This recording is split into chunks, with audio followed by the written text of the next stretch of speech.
Hi, this is Diane Dieterich of C3D, and today we're continuing our conversation about how to edit components that you find in the 3D warehouse or from other sources. It's very, very rare that the component you are looking at in real life has its facsimile in the SketchUp warehouse. So most times budget and time won't allow you to individually model each particular thing. So what I like to do is go mining for pieces in other components that I find in the 3D warehouse, and then here I'm going to steal a tabletop from here, I'm going to steal some legs from here, and put it together and to create my own component. And oftentimes that is the most logical way to go about trying to create somewhat similar replicas of your real life furniture or architectural components or other pieces. So let's see how it's done. So here's a couple tables I found. I think they came from the 3D warehouse. And first I'm going to see, just by double clicking on them, I'm going to see what they're made out of. So this is great because the table and legs are in different groups already. And same with this piece. So it's easy to take one of the groups and move them away from the rest of the group and put pieces together, which is what we're going to do today. So I'm going to take these legs, this top, and put it together. So I'm just going to go edit this group. I'm going to select the tabletop, and I'm going to delete that. I'm going to close that group, close it again, double click on this to edit, and with the selection box from right to left, I'm going to get rid of all the table legs. So now I'm left with the two pieces that I want to put together into one chunk. So also, if you look at this table, it's got this apron underneath, which we don't need, so I'm going to select that and I'm going to delete it. Now I need to center my tabletop over my legs, and like everything in SketchUp, there's a variety of ways we could do this. I'm just going to show you one method to think about that you might use for other projects, and you can add that to your hopper of tricks. So I'm going to turn on the X-ray mode. I'm going to go to the top view, and I am going to go in the camera view from perspective to parallel projection. It takes out that third dimension, so it's easier to line things up like this. I'm going to move this tabletop over, and I could be very precise and make some lines to get the exact center, but instead I'm going to use the move tool, and I'm hitting M, the shortcut for move, and I can pretty much line up between the little red X's where the center is, and then I'm going to move that over the middle of the table till it says intersection and group.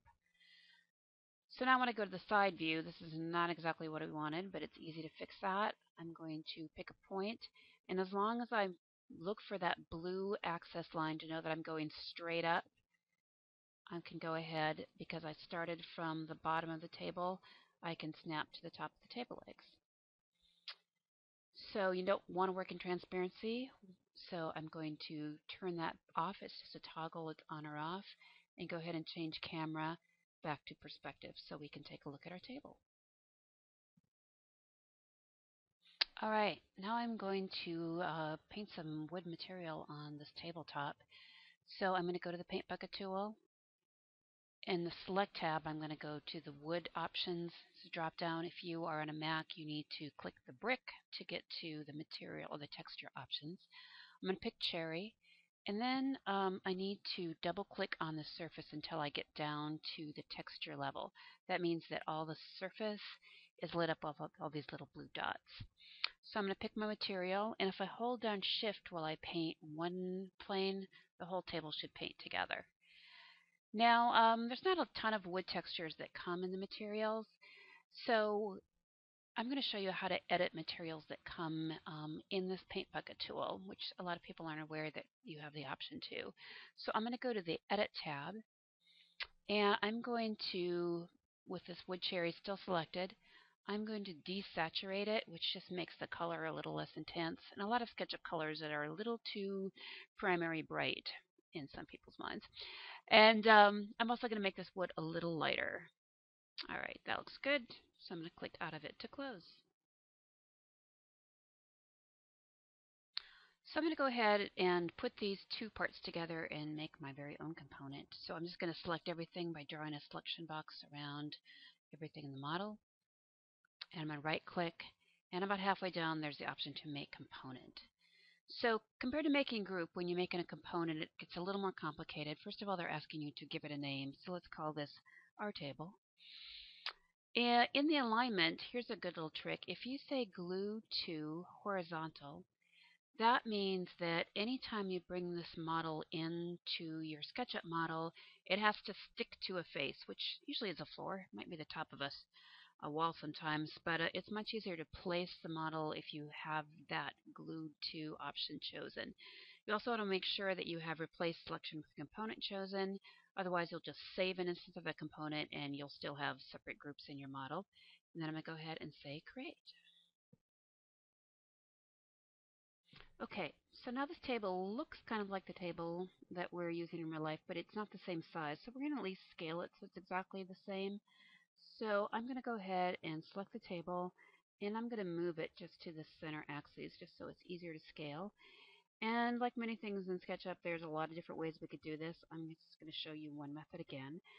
So the tabletop should be 6 feet by 3 feet. So I'm going to take my tape measure. I just push T for tape measure, or the tool is over here. It looks like a tape measure. I'm going to start on the green axis and pull out 6 feet. I'm going to start at the red axis and making sure that I am pulling in the green direction. I'm going to type in 3 feet.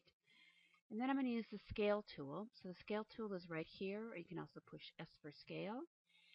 So you want to make sure when you're scaling that you're using, if you're going in one direction only, which we are, the red boxes in the middle of the plane. It's also called a handle. If you start from the diagonal boxes, you scale the whole thing bigger, which isn't what we want to do. We want to scale it in one direction at a time. So I'm going to undo what I just did. So I'm going to get on that middle red handle, and I'm going to scale, and I'm going to snap to this construction line I just made, which will make the top snap to be 6 feet. And then I'm going to pull this and snap to the 3-foot construction line that we had. And now that we know that our tabletop is exactly 6 feet by 3 feet. So it's also 30 inches high. So I'm going to go ahead and start on the red axis. And now I want to make sure I'm going up in the blue axis.